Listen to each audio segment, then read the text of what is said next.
আপনি একটু আল্লাহ তাআলার কাছে দরখাস্ত করুন, আপনি আল্লাহর কাছে একটু দোয়া করুন, যাতে আখিরি নবীর কাছে আমি ক্ষমা না চাওয়া পর্যন্ত, আমার নবীর সাথে আমি সাক্ষাৎ না করা পর্যন্ত আমার যেন হায়াত বৃদ্ধি করে দেওয়া হয়।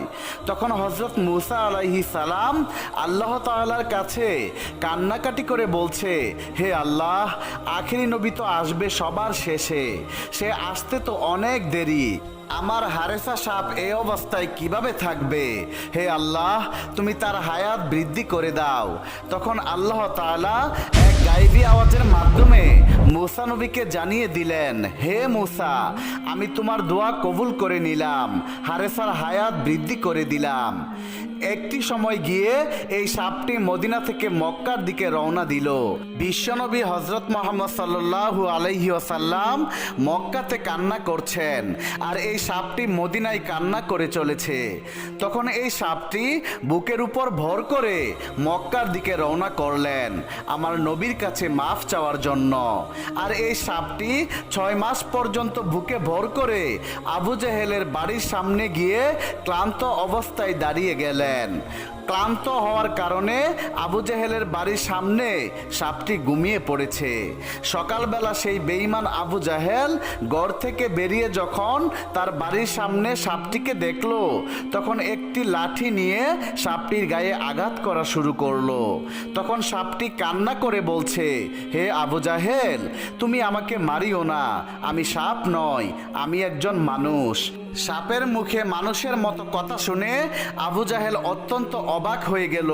তারপর সে চিৎকার করে সবাইকে বলতে লাগলো, হে আমার বিবি, ওরে আমার সৈন্যরা, তোমরা তাড়াতাড়ি আসো, এমন ঘটনা আমি আমার জীবনেও দেখি নাই। তখন সবাই সেখানে এসে উপস্থিত হলো এবং আবু জাহেল তাদেরকে বলল, আমি সকালবেলা এই সাপটিকে আমার বাড়ির সামনে দেখলাম, আর আমি যখন আঘাত করলাম এই সাপ দেখি মানুষের মতো কথা বলে।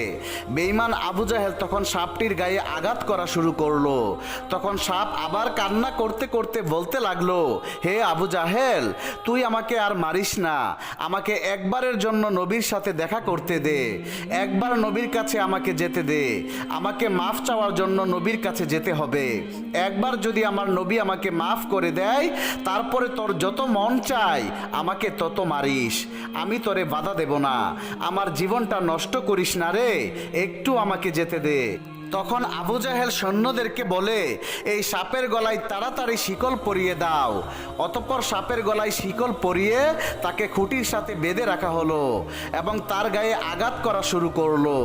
আবার এইবার হারেসা কান্না করে আর বলে, আমাকে যত মারার তুই মার, একবার তুই আমাকে মুহাম্মদের কাছে যেতে দে। তখন আবু জাহেল বলে, হে বিবি, এই সাপের মুখ দিয়ে মুহাম্মদের নাম আসছে, মনে হচ্ছে এই সাপটি মুহাম্মদের জন্য পাগল, এই সাপটিকে তো ছাড়া যাবে না। এইভাবে সাপটিকে বেঁধে রেখে সারাদিন তার গায়ে আঘাত করা হলো। তখন সাপটি আবার কান্না করে বলছে, ও আবু জাহেল, তুই বুঝলি না রে, আমি যদি আখিরি নবীর কাছে যেতে না পারি তাহলে তো আমার জীবন ধন্য হবে না, আমি তো মাফ পাবো না, আর জান্নাতে যেতে পারবো না, আমাকে জাহান্নামে চলে যেতে হবে। তুই আমাকে একবারের জন্য হলেও মুহাম্মদ রাসূলুল্লাহ সাল্লাল্লাহু আলাইহি ওয়াসাল্লামের কাছে যেতে দে, যদি আমার নবী আমাকে মাফ করে দেয় তারপর তোর যত খুশি আমাকে ততই মারিস। তখন বেঈমান আবু জাহেল বলছে, তুই কথা বলিস না, তোকে মুহাম্মদ পাঠিয়েছে, কারণ বর্তমানে তার সাথে আমার ঝামেলা চলছে, তাই তোকে পাঠিয়েছে আমার ক্ষতি করার জন্য। সারাদিন সারা রাত সাপটিকে মারার পরে পরদিন সকালবেলা আবার সাপটিকে মারতে শুরু করলো। তখন সাপটি বলতে লাগলো, হে আবু জাহেল, তুমি আমাকে কেন মারছো সেটা আমি বুঝতে পেরেছি, আখিরি নবীর সাথে বেয়াদবি করার কারণে আজ আমার এই শাস্তি হচ্ছে। ও আবু জাহেল, তোকে আমি কথা দিলাম তোর যত মারতে মন চায় আমাকে মারিস, কিন্তু একটিবারের জন্য হলেও তুই আমাকে আখিরি নবীর সাথে দেখা করার সুযোগ করে দে। হে আবু জাহেল, আমি যদি মুহাম্মদের কাছে গিয়ে মুহাম্মদের পায়ে যদি একটি চুমো দিতে পারি এবং আমাকে যদি মুহাম্মদ মাফ করে দেয় তাহলে আলহামদুলিল্লাহ, আর যদি মাফ না করে তাও আমি তোর কাছে ফিরে আসব, আমি তোকে কথা দিলাম। আবু জাহেল নবীর নাম শোনার কারণে আরো অনেক ক্ষেপে গেল, অনেক গরম হয়ে গেল। সাপটিকে মারতে মারতে তখন আবু জাহেল তার বিবিকে বলল, হে বিবি, তুমি আমার ঘর থেকে আমার লোহার চাবুকটা নিয়ে আসো। তখন সাপটিকে আবু জাহেল চাবুক মারতে মারতে এবার সাপের লেজের অংশটি কেটে ফেললো। তারপর আবু জাহেল তার বিবিকে বলল, হে আমার বিবি, তুমি আমার ঘরে গিয়ে লবণ নিয়ে আসো। এই সাপটি মোহাম্মদের জাদুর সাপ, এটিকে মেরে ফেলতে হবে। তখন লবণ এনে সাপের গায়ে লাগিয়ে দেওয়ার পরে সাপটি ছটফট করতে লাগলো এবং সাপটি কান্না জড়িত কণ্ঠে বলতে লাগলো, হে আবু জাহেল, তুমি আমার শরীর থেকে কেটে ফেলেছো, আমার গায়ে লবণ লাগিয়ে দিয়েছো, আমি সহ্য করতে পারছি না। তবুও এই রক্তমাখা শরীর নিয়ে তুমি একবার আমাকে আখেরি নবীর কাছে যেতে দাও, মোহাম্মদের কাছে যেতে দাও, আমাকে ক্ষমা চাইতেই হবে। তার কাছে গিয়ে আমি তোমাকে কথা দিলাম তোমার কাছে আবার ফিরে আসব। আবু জাহেল সাপের কথাটি মানল না, তারপর আরো একটি টুকরো করে ফেললো। এইভাবে সাপটিকে মাঝখান থেকে যখন কাটা হয় তখন সাপটি আর সহ্য করতে না পেরে মাটির সাথে মাথা লাগিয়ে দিল। তখন সাপটি কান্না করে আল্লাহকে বলতে লাগলো, হে আল্লাহ, আমি বুঝে গেছি এই বেঈমান আবু জাহেল আমাকে ছাড়বে না। আমি যদি নবীর কাছে না যেতে পারি তাহলে আমার জীবন ধন্য হবে না, আমার জীবনটা নষ্ট হয়ে যাবে। আমাকে আখিরি নবীর কাছে গিয়ে একটু মাফ চাওয়ার সুযোগ করে দাও, না হলে পরকালে গিয়ে আমি তো জাহান্নামের আগুন সইতে পারবো না। হে আল্লাহ, তুমি যত শাস্তি দেওয়ার আমাকে এই দুনিয়াতে দাও। অতঃপর একটি পর্যায়ে গিয়ে সাপটিকে মেরেই ফেলা হলো। পুরোপুরি মেরে ফেলার পর আবু জাহেল তার বিবিকে বলছে, এটি তো মোহাম্মদের সাপ, এটি মোহাম্মদের জাদুর সাপ, এটি পুনরায় আবার জীবিত হয়ে যেতে পারে, তাই এটিকে আগুনে পোড়ানো হবে। এটিকে যদি আগুনে পুড়িয়ে দেই তাহলে এটি আর বাঁচতে পারবে না। অতঃপর সাপটিকে আগুনে পোড়াতে লাগলো। যখন সাপটি পুড়তে পুড়তে আগুনে পুড়ে ছাই হয়ে গেল, সেই ছাইগুলোকে একটি পাতিলে নিল এবং পাত্রটির মুখ বন্ধ করে দেওয়া হলো। এইবার আবু জাহেল তার বিবিকে বলছে, হে বিবি, আমরা তো মোহাম্মদের জাদুর সাপকে পুড়িয়ে ফেলেছি, এইবার মোহাম্মদকে গিয়ে পরীক্ষা করব, দেখব তার জাদুবিদ্যা কতটুকু রয়েছে। তাকে গিয়ে আমরা বলবো এই পাতিলের ভিতরে কি রয়েছে।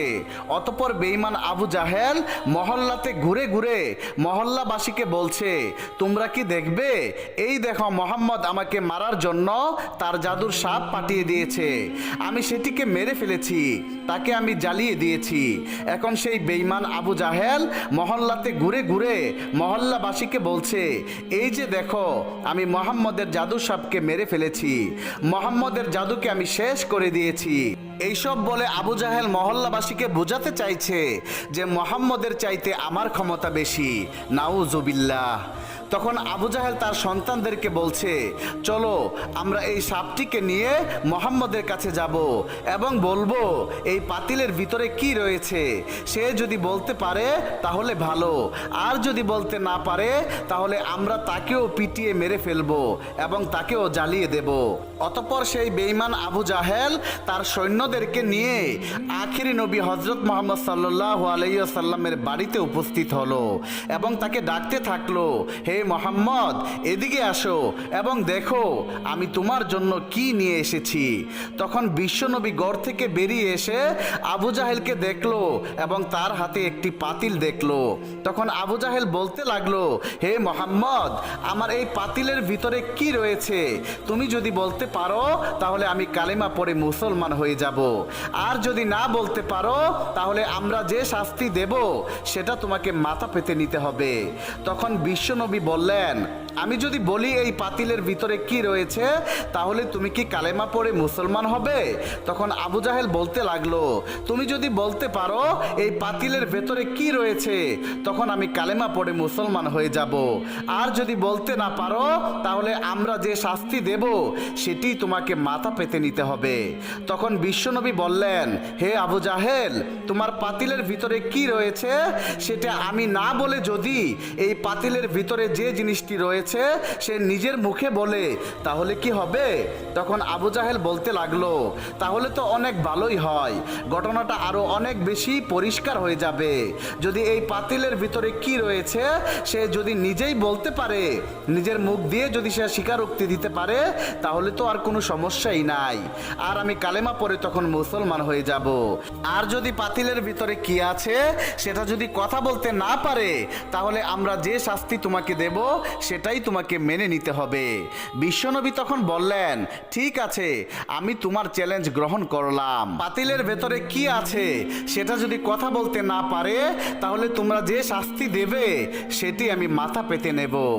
অতঃপর আবু জাহেল সবাইকে বলছে, হে মহল্লাবাসীরা, তোমরা সকলেই শোনো, মোহাম্মদ বলেছে এই পাতিলের ভিতরে কি রয়েছে সেটি নিজের মুখেই সে বলবে, আর যদি না বলতে পারে তাহলে আমরা মোহাম্মদকে যে শাস্তি দেব সেটি সে মাথা পেতে নেবে। সুতরাং তোমরা সকলেই সাক্ষী থেকো। অতঃপর বিশ্ব নবী এবং আবু জাহেলের লোক সবাই মিলে বড় একটি মাঠের ভিতরে জড়ো হলো। চারদিকে মানুষ রয়েছে আর মাঠের মাঝখানে বিশ্বনবী এবং আবু জাহেল রয়েছে। হযরত মুহাম্মদ সাল্লাল্লাহু আলাইহি ওয়াসাল্লাম তখন পাতিলের দিকে তাকিয়ে তার শাহাদাত আঙ্গুলটি ইশারা করে বলতে লাগলো, কে তুমি? কে? আমার আল্লাহর হুকুমে তুমি কথা বলা শুরু করো। তখন আল্লাহ তাআলা জিব্রাইলকে ডেকে বলছে, হে জিব্রাইল, তুমি দেখো আমার বন্ধু সে পাতিলের দিকে ইশারা করছে। আমার বন্ধু নবী যখন পাতিলের দিকে ইশারা করবে তখন তুমি সাথে সাথে সাপটিকে পুনরায় আবার জীবিত করে দেবে। আল্লাহর এই হুকুম পাইয়া হযরত জিব্রাইল আলাইহিস সালাম সাপটিকে পাতিলের ভেতরে জীবিত করে দিলেন। অতঃপর বিশ্বনবী যখন শাহাদাত আঙ্গুলটি পাতিলের দিকে দেখিয়ে বলতে লাগলো, কে তুমি? কে? আল্লাহর হুকুমে কথা বলো। এবার সাপটি বলতে লাগলো, সাপ কান্না করে বলছে, নবী গো, আমি হলাম মুসা নবীর উম্মত, আমার নাম হচ্ছে হারেসা। হে নবী, আমি আপনার কাছে আসতে গিয়ে মদিনা থেকে বুকের উপর বর করে হাঁটতে হাঁটতে 6 মাস পর্যন্ত হাঁটার কারণে অনেক ক্লান্ত হয়ে গিয়েছিলাম। তখন আমি এই বেঈমানের বাড়ির সামনে একটু বিশ্রাম নিচ্ছিলাম, একটু ঘুমিয়ে পড়েছিলাম। এই বেঈমান সকালবেলা আমাকে দেখার পর আমাকে বেঁধে অনেক মেরেছিল।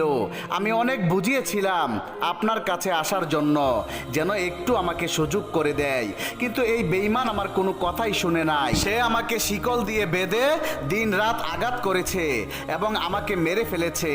একটি পর্যায়ে সে আমাকে জ্বালিয়ে দিয়ে ছাই করে সেই ছাইগুলো এই পাত্রটিতে ঢুকিয়ে রেখেছে।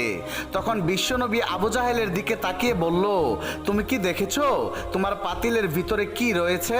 তখন আবু জাহেল তার হাত থেকে পাতিলটি ফেলে দিল, সাথে সাথে সাপটি পাতিল থেকে বের হয়ে আসলো। তখন সাপটি আবু জাহেলকে মারার জন্য দৌড়াতে লাগলো। তখন আবু জাহেল দৌড়াতে দৌড়াতে বিশ্বনবীকে বলতে লাগলো, হে মোহাম্মদ, তুমি তাড়াতাড়ি তোমার সাপকে থামাও। তখন বিশ্বনবী সাপটিকে লক্ষ্য করে বলল, হে সাপ, তুমি থামো। তখন সাপটি নবীজিকে বলল, নবী গো, আমি আপনার নাম জপার কারণে অপরাধী হয়ে গিয়েছি। এই আবু জাহেল আমাকে এত বেশি আঘাত করেছে, এত বেশি কষ্ট দিয়েছে যে আমি বলে বোঝাতে পারবো না। তাই আজকে আমি ওকে শেষ করে ফেলবো, আমি ওকে ধ্বংস করে দেব। আবু জাহেল তখন ভয়ে ভয়ে বলতে লাগলো, হে মোহাম্মদ, কিছুই তো বুঝতে পারছি না, আমার মনে হয় তোমার সাপ আমাকে মেরেই ফেলবে। এই বলে আবু জাহেল আবার দৌড়াতে লাগলো। তখন সাপটি আবু জাহেলের পিছু পিছু লাগলো। বিশ্বনবী তখন সাপটিকে আবারও বলল, হে হারেসা, তুমি ওকে ছেড়ে দাও। নবীজির কথা শুনে সাপটি একবার সামনের দিকে তাকায়, আবার পিছনের দিকে তাকায়, এরপর জিহ্বাটা বের করে দিয়ে কান্না করতে লাগলো। তখন বিশ্বনবী বলতে লাগলো, হে হারেসা, তুমি আমার কাছে মাফ চাওয়ার জন্য এতদিন এত কষ্ট করেছো, যাও, আমি তোমাকে মাফ করে দিলাম। তখন হারেসা সাপটি কান্না করে বলতে লাগলো, নবী গো, আপনি আমাকে মাফ করেছেন, আমার জীবন ধন্য হয়ে গিয়েছে। এই বলে হারেসা পচা পানির দিকে রওনা করলো। হারেসা সাপটি যাচ্ছে আর আমার নবীর দিকে একবার তাকায়, আবার সামনের দিকে একবার তাকায়। তখন বিশ্ব নবী চাচা আবু জাহেলকে ডেকে বলল, চাচা, তুমি কি আর মানুষ হবে না? নবীজির কথা শুনে আবু জাহেল মাথা নিচু করে দাঁড়িয়ে রইল। এরপর নবীজি হারেসা সাপটিকে বলল, তুমি কি মানুষ হতে চাও? সাপটি তখন বলল, নবী গো, আপনি আমাকে মাফ করে দিয়েছেন, এতেই আমার জীবন ধন্য হয়ে গিয়েছে। এখন আপনি যদি আমাকে আবার মানুষ বানিয়ে দেন তাহলে এর চেয়ে ভালো লাগার খবর আমার জীবনে আর কি হতে পারে। বিশ্বনবী তখন আল্লাহর দরবারে মোনাজাত করে বললেন, হে আল্লাহ, তুমি আমার হারেসাকে মানুষ বানিয়ে দাও। তখন আল্লাহ রব্বুল আলামিন নবীজির দোয়া কবুল করে নিলেন। হারেসা সাপ মানুষে রূপান্তর হয়ে গেল। কিতাবের ভিতরে উল্লেখ রয়েছে, হারেসা মানুষ হবার পরে তার বাকি জীবন বিশ্বনবীর খেদমতে কাটিয়ে দিয়েছেন।